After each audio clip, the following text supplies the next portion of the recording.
Hey folks, today I'm going to go through how I tie a modified version of the Peachy Cicada. This is what it looks like. Let's get into how it's different from the original and what techniques I used, and I'll share some links down below for the originals. These are some of the tools I use. Very basic stuff most people will have. I made my own whip finisher, for example, and these are the materials I'm going to use for today. Some crystal flash, some chenille, some rubber legs, a hook. I've pre-cut the foam per Peachy Cicada, and then I've got some deer hair and a little bit of dubbing there. So I've sped up quite a few parts of the video because these are very standard techniques. We'll just lay down thread base, finished right near the point of the hook there. Then per Peachy Cicada video, I tie in a piece of foam. This forms the body taper. I'll just lock it in here, and then before I tie it down, one thing I do that's slightly different is I put a little bit of glue on the thread base. This helps keep that foam from moving in any way, shape or form, and also makes it a little bit easier to tie in from this point forward. Now you'll see I try and get a square end here, and it takes me a couple of times to pick up that corner, but that's all right. Eventually I'll get it, and once I'm happy with that, I'll come back down, get rid of all the lumps, and try and form a bit of a taper there. And you'll see that that's good enough for the purposes of the underbody. Next step is exactly the same per Peachy Cicada. Tie in a bit of chenille. I like white flies. They're easy to see on the water, so I'm using white foam, and got plenty of rubber yellow legs, so I use some yellow and green chenille. Now I also glue in on top of the rubber there, so the chenille won't move.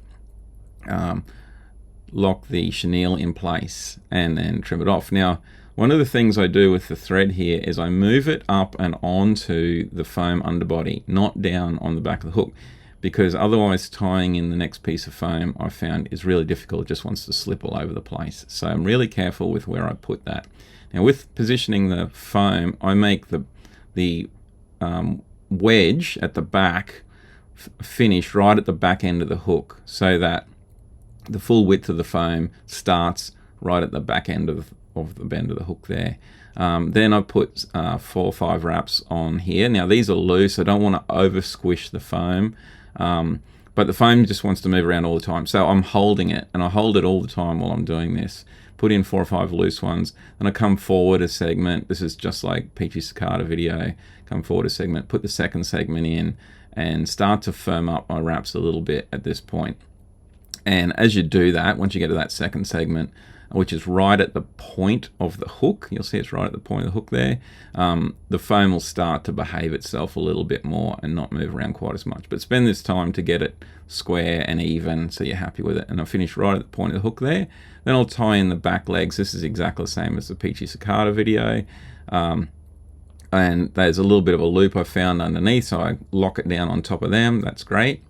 Now I'm going to put 3 extra segments in the body, and I sort of space these out evenly between where I am and the piece of foam right behind the eye of the hook. So I put in the first one here. That's just locking the foam in place. Then I split the difference between where I am now and the front of the foam. And this one here is critical, this second last one, because this is where I'm going to tie in my materials. This is one of the big differences between how I tie it and Peachy's original video. The reason I tie in here is I was having a lot of trouble when I was tying it with some of my thread wraps right at the front here falling down and covering the eye of the hook, and that was just annoying me a lot. So what I do instead is I just put in a couple of wraps right at the front, and that becomes a fold point for the front of the foam. And then I come back 1 segment, and you'll see me just come back there 1 segment. This is a technique I got off of the GFA grasshopper video, and my tying point is going to be that 1 segment back. And those front 2 segments are reasonably close together, but that becomes the tying point for my crystal flash. This is exactly the same as Peachy Cicada video.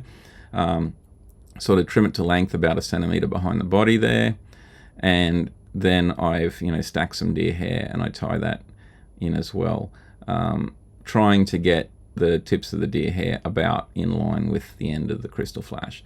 So I sort of lock that in place. Make sure start off with some loose thread wraps, and then tighten it up and spend a bit of time just trimming it up so that you get rid of most of those stub ends. It's a bit harder when you're using the camera in front of the vise there. That's why it took a bit longer. Now, when I'm trimming the head, I don't fold the foam. I just cut it off about square, put a wedge on the front, leaving myself enough room to get all the way back to that. And then I just trim off the corners as well, but leave myself enough room to get back to those that deer hair there and crystal flash. And whack a bit of glue on the front, fold it over, push it all down, make sure it's fanned out nicely and evenly, and a couple of thread wraps to hold that in place. Let that zapper gap set. Okay, now here's a new thing that I've done with mine. I was having a lot of trouble tying in the front legs. I just couldn't get them to sit right. It was amplified by the fact I was tying right near the eye of the hook. So instead, I've made up these tiny little red gills, and they're just a piece of craft foam that I've cut a little sliver off. So it's about square section, right? About 2 mil by 2 mil, and about, I don't know, 3 or 4 mil long, maybe 5 mil long. And I tie them in place, move them around. A pair of tweezers would be nice, but I've got scissors. So move them into place and get them along the sides of the body, because these are going to become the whole points for the front legs. Makes tying in the front legs, at least for me, so much easier and more consistent. So I was having a lot of trouble with consistency. Some would turn out great, and some of the legs would be all over the place. So the two major differences here, of course, are I'm tying in one segment back from the very front of the head, and I've put in these gills. So now I take my 2 sets of legs, whack them in over the top of the head, get the lengths right and level them up. And then I'll put 2 wraps over those legs that are medium firm, not hard, but enough that, they're sort of firm. And then I can grab the legs and move them into position, and I put them right in the center of those pieces of red foam. And you'll see immediately how they kick out almost at 90 degrees to the head. And it's a very aggressive kick out. And I don't actually want that as the final result. I want them slightly less than that, but certainly not straight up and down in line with the fly, because then they tend to hook around the hook a lot, and that's annoying when you're trying to fish it. So I want them fairly proud straight out from the sides. And the way you can adjust the angles, you'll see me here, I use my scissors just to shape that red foam a little bit. They're really pointy scissors. They're great for doing this. And you can sort of push it around with your fingers. You can squish it down a bit and wiggle the legs, and you can get them pretty much to any angle you want at this point. And now's the time to spend doing that and get it so that you're happy that they're sticking out a reasonably square angle, and they look pretty natural. Then I just wind them into place and whip finish right there, straight over the top. I think in this one I do a 4 and then a 3, so a 4 turn whip finish and then another 3 to lock it in. You see I'm building up a lot of thread base, or a lot of thread wraps underneath the fly, and this is one of the reasons why I like to do a segment back and not right at the eye where it's hard to manage. So there's all this thread showing under the bottom now, and I really wanted green and yellow chenille. Now I don't worry about that too much, but if you want to make it look sort of a bit more pretty, do this. Rub a bit of UV eye stub on it and just whack it straight over those threads. And this is another trick I picked up from another video called the Lano bug. But you'll see that just covers up all those threads, and you just don't see them anymore. And it's more for anglers than fish, I think. Then I just whip finish straight over the top again right across the head. Don't worry about coming to the front of the eye. And the fly's pretty much done at this point. Just a bit of trimming to do, so I'll trim the legs to probably just past the tips of the deer hair, and the chenille just slightly longer than that. And then I'll put some glue on the thread wraps. Now, what I like to use is Wapsi head cement. It's water-based on the top and also on the thread wraps that are right at the fold point at the front, and also where there's exposed thread wraps at the back. I just find this is a very easy glue to work with, and it being water-based, it's very simple.